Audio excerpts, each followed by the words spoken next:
Hi everybody, మీరు చూస్తున్నది NMR property. నేను మీ నీలం మల్లారెడ్డి. మీరు చూస్తున్న ప్రాపర్టీ వచ్చేసి 190 స్క్వేర్ యార్డ్స్లో ఉన్నటువంటి బిల్డింగ్ అండి. ఇది వెస్ట్ ఫేస్లో ఉంటుంది. ఇది G+1 బిల్డింగ్ అండి. గ్రౌండ్ 2 BHK ఉంటుంది with cupboards and car parking ఉంటుంది. అదేవిధంగా ఫస్ట్ ఫ్లోర్ వచ్చేసి double bedroom hall kitchen 2 BHK portions 2 ఉంటాయండి. ఇది మంచి లొకాలిటీలో ఉన్నటువంటి బిల్డింగు. ఇది విద్యానగర్, కరీంనగర్లో ఉందండి.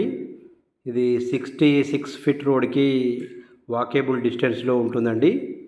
దీని యొక్క పూర్తి వివరాలకు మా ఎన్ఎంఆర్ ప్రాపర్టీని సంప్రదించండి. దీని ప్రైస్ వచ్చేసి మనకు 1,70,00,000 చెప్తున్నారండి. నెగోషియబుల్ ఉంటుంది. మీరు డిస్ప్లే అవుతున్న నెంబర్కు కాంటాక్ట్ చేస్తే ఈ ఇంటి యొక్క వివరాలు పూర్తిగా మేము ఇస్తాము. ఇది చాలా బాగా కట్టుకున్నారండి, ఓన్గా వాళ్ళు ఓనర్సు. ఇది బిల్డర్ కట్టింది కాదండి ఇది. థ్యాంక్ యూ అండి. Thank you very much.